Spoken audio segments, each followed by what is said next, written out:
Aminado ang Department of Education na may kakulangan talaga sa mga silid-aralan sa bansa.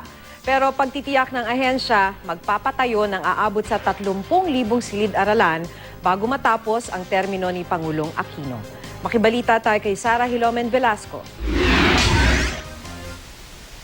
7,000 estudyante taon-taon ang nag-e-enroll sa Marcelo del Pilar National High School sa Malolos City. Ito ang pinakamalaking high school sa buong lalawigan ng Bulacan. Taon-taon na rin problema rito ang kakapusan ng mga classroom at iba pang pasilidad. Inaasahan pang lalong lalala ang problemang ito ngayong taon dahil sa dagdag na bilang sa mga estudyante dahil sa K-12 program ng Department of Education. Isa sa mga solusyong ginagawa rito ang shifting ng class schedule. May nakalatag na rin daw na programa ang lokal na pamahalaan para sa pagpapatayo ng mga bagong silid-aralan. Sa Bato, Camarines Sur, problema rin ang kakulangan ng mga silid-aralan. Marami kasi sa mga classroom doon nasira ng manalasa ang bagyong Glenda noong nakaraang taon. Hindi na ipapaayos sa mga ito dahil sa kakulangan sa pondo.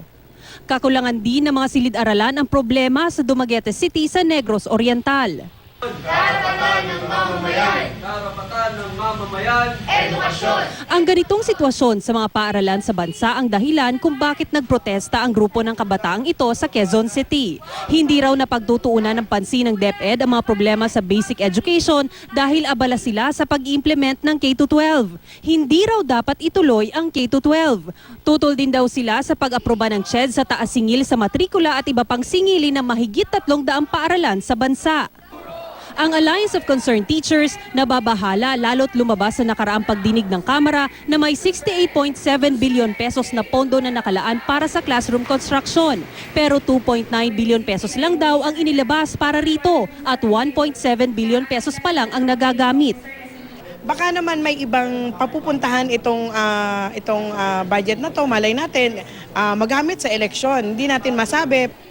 Sa datos ng DepEd, ang dapat na student-classroom ratio ay 45:1. Pero malayo ito sa tunay na kalagayan ng mga paaralan. Bukod sa classroom shortage, kulang pa rin ang bilang ng mga libro para sa mga estudyante. Dahil po ang mga bata ay walang libro, obligado po ako magpa-photocopy o magpa-xerox na gagamitin ng bata. Bawal po maningil sa bata, kaya po ako po ang nag-shoulder. Hindi naman itinanggi ni Education Secretary Armin Luistro na may kakulangan pa rin sa classrooms, pero may plano na raw sila. Yung mga classrooms, we have around 29,000 to 30,000 classrooms that will be constructed between now and April 2016. So, talagang kulang pa yun. Pero talaga naman dapat wala pa yun ngayon. Talagang you have to schedule that just in time for the school openings. Malaking dagok naman para sa mga nasa kolehiyo ang mataas na matrikula sa mga paaralan, lalo na para sa kanilang mga magulang. Loan sa GSIS, loan sa Pag-ibig, loan sa co-op namin dito, yun lang, sa mga utang sa ibang tao. Kaya ang gusto ngayon ng Senate Bill 2228 na inihain ni Senator Sonny Angara, ibawas sa ibinabayad na gross income tax ng magulang o sino mang nagpapaaral ang gastusin para sa matrikula ng anak o pinapaaral. Hanggang 40,000 pesos bawat isang estudyanteng nasa kolehiyo ang pwedeng ibawas at hanggang 4 na anak sa isang taon. Okay naman daw ang panukala, sabi ng National Union of Students of the Philippines at ng Kabataan Party List, pero habang may ganyan po na effort, naway at large magkaroon din ng effort para yung ating mga kababayan from the basic sectors ay maka-afford ng quality education.